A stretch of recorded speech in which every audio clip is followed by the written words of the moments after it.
Halo teman-teman semua, apa kabar? Tetap produktif dan terus kejar mimpi. Ya, kali ini balik lagi sama aku Santi. Aku mau share sedikit juga. Kali ini pendek-pendek aja gitu ya. Yang penting informasinya bermanfaat buat kalian semua. Ya, yaitu experience dari mama aku sebagai as a mom tentunya kepada aku yang new mom ya. Peran kita kan ya walaupun anak kita udah gede ya, tapi kita tuh tetap perlu experience lah dari orang tua yang memang sudah membesarkan anak tuh selama puluhan tahun ya, dan masih jalan sampai sekarang gitu. Nah, ini menurut aku good to know for you all, supaya kita tuh nggak baru tahu setelah belakangan, atau misalnya kita mempelajari sendiri. Bisa juga kalau kita sudah mempelajari sendiri kita pun nggak ngeh terkait hal-hal seperti ini gitu kan. Nah, mumpung ada waktunya dan aku juga di-share langsung, sehingga aku juga nggak perlu belajar terlalu banyak gitu ya. Jadi thanks to God juga, mama aku tuh ngajarin hal-hal simpel gini tapi krusial gitu untuk kita sebagai mom itu juga tahu. Nah, yang pertama ini terkait makanan atau bekal anak sekolah. Kalau kita kan sebagai orang tua ya biasanya ya sudah kasih makan anak seadanya deh, ada telur ya kasih telur gitu kan. Kalau pas ada ayam juga ya udah kasih ayam, pokoknya seadanya lah ya. Nah, tapi itu teman-teman ngaruh sih, dalam artian gini, kalau anak kita itu sering dikasih makanan yang sama yang mereka mungkin nggak suka, misalnya setiap hari kita bawain bekal telur terus gitu ya, mungkin anaknya nggak akan komplain karena dia itu akan takut sama kita. Kadang kan kita maksain juga, ya udah makan seadanya ya, pasti anak akan nurut, oh iya gitu. Tapi kan di belakangnya nanti di sekolahan waktu jam makan siang kita tuh nggak tahu behavior mereka seperti apa. Yang aku pelajarin dari mama aku benar juga gitu, bahwa anak itu yang selalu di-strength makanannya, selalu dibatasin, nggak boleh jajan ini itu. Walaupun orang tuanya mampu kan, kadang ada tuh orang tua yang memang ya pengennya nabung atau berhemat, tapi untuk kayak makanan anak tuh sangat dilimit. Akhirnya apa? Akhirnya membuat si anak ini rasa penasaran terhadap makanan-makanan barunya ini ada gitu loh teman-teman. Jadi mereka akan minta makanan dari teman-temannya. Jadi mohon maaf bahasanya jadi agak rakus gitu loh teman-teman ya, mohon maaf ya. Jadi maksudnya sering minta-minta makanan dari orang lain, selalu pengen jajan ini itu. Nah, kalau misalnya kita tuh selalu penuhin makanannya dari kecil, dia itu nggak akan mudah atau nggak akan terpengaruh sama makanan-makanan di luar sana. Jadi mau anak-anak teman kita atau teman-temannya lah ya bawa makanan seenak apapun atau selezat apapun, itu anak kita tuh udah nggak pengen gitu loh teman-teman. Kan jadi seneng ya kita sebagai orang tua tuh kalau lihat anak tuh nggak rakus, maksudnya ya makan sendiri bisa loh gitu. Dan nantinya pun kalau misalnya kita udah mengajarkan seperti itu, dia makan hemat pun jadi udah terbiasa gitu, nggak pengen makan enak, karena dia tuh makan enak juga udah pernah dia rasakan sebelumnya. Dibanding kalau yang sekarang ini dia itu selalu dikasih makanannya yang seadanya, bawa nasi sama telur terus ya. Nah itu dia selalu pengen tuh lihat anak orang lain makan yang enak-enak dikit ngambil, ngerebut gitu loh teman-teman. Jadi bagus untuk kita supaya kita itu bisa mencukupkan makanan atau gizi anak kita dari rumah, sehingga dia itu nggak akan minta-minta ke temennya, nggak rakus juga, dan pikiran dia itu oh makanan di tempatku juga udah cukup, aku toh sudah pernah merasakan makanan itu semua, jadi aku nggak rakus dan aku nggak kepengenan ke makanan temen gitu loh teman-teman. Nah itu yang pertama sih. Terus yang kedua terkait seragam, ini pun kayak seragam, kaos kaki. Aku kan sebagai orang tua ya, yang mungkin kita pikirkan adalah pelajarannya ya sudah, nilainya bagus ya sudah gitu kan, besok ada ulangan kita perhatikan. Tapi kadang kita tuh jarang memperhatikan seragam, kebersihan seragam atau ya kebersihan kaos kaki atau outfit yang lain. Kadang tuh seragam putih kalau anak SD atau SMP itu ada yang sampai warna putihnya tuh kayak sampai coklat gitu ya, atau kaos kakinya molor-molor gitu loh teman-teman.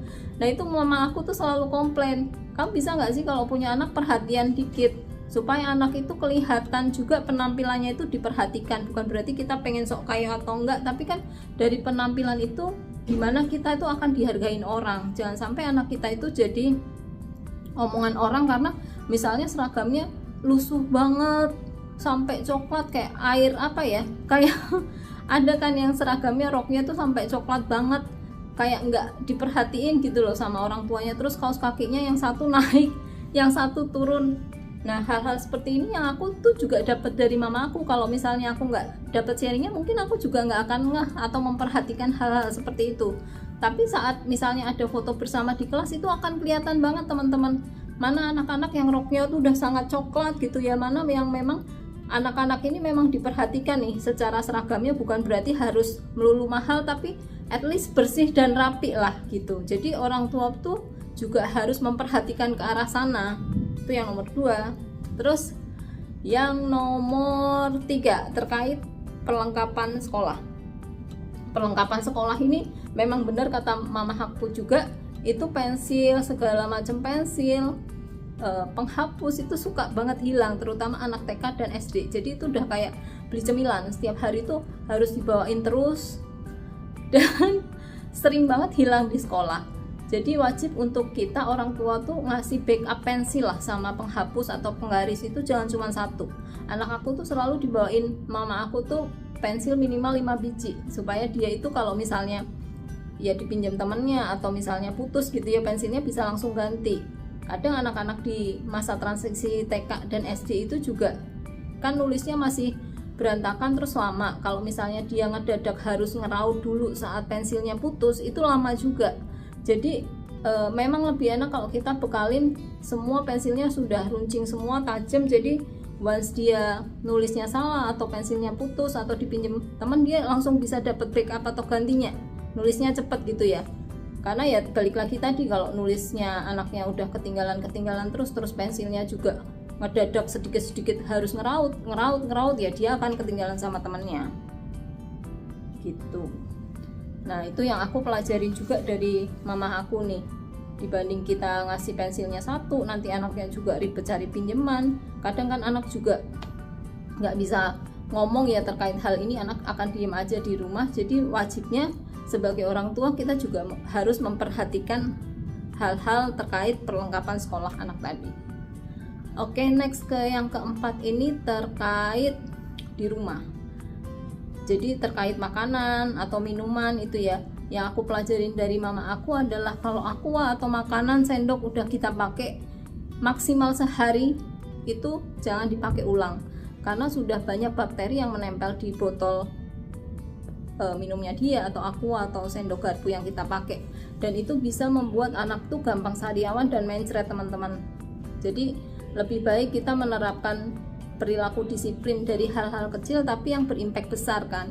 Kita kan nggak mau anak kita sedikit-sedikit sakit. Nah, ini penting juga. Jadi kita jangan sampai memakai peralatan makan tuh lebih dari 24 jam lah maksimal ya. Kalau bisa ganti setengah hari itu akan lebih baik, sehingga anak kita itu akan lebih sehat.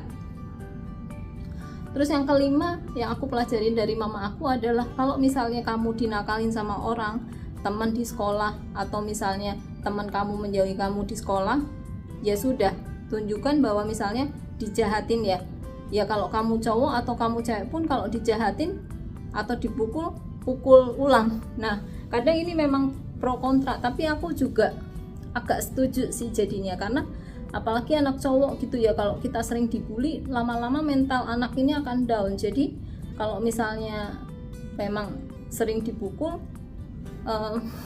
mintalah anak itu paling nggak bisa membalas, nggak apa-apa, karena toh dia dinakalin duluan. Karena kalau anak itu nggak dibalas, anak yang mukul duluan itu khawatirnya akan mengulang hal-hal yang sama terus. Kadang guru itu juga dilaporin, mungkin karena ya guru itu nggak tahu kondisinya, atau misalnya takut salah nangkep kan juga. Dan misalnya guru itu nggak selalu memperhatikan secara langsung kan. Jadi memang anak tuh harus diajarin berperilaku yang benar gitu. Walaupun ya kadang ini balik lagi ada pro kontra ya, tapi menurutku ada baiknya juga. Apalagi tadi misalnya dia anak cowok, dia dinakalin ya dia harus berani balas, supaya teman ini nantinya juga nggak akan berani mengulang hal yang sama. Gitu sih paling teman-teman. Atau tadi ya misalnya kalau anak cewek itu biasa anak aku dijauhin temennya yang cewek ini nggak mau main lagi sama dia pulang sekolah nangis. Nah kalau dari mamaku ya nasihatinya ya nggak apa-apa, carilah teman tuh sebanyak mungkin, sehingga kalau ada satu teman yang menjauhi kamu tuh masih bisa berteman sama yang lain. Nah itu juga menurut aku ada benernya juga sih. Semoga sharing-sharing gini bermanfaat buat teman-teman ya, walaupun singkat.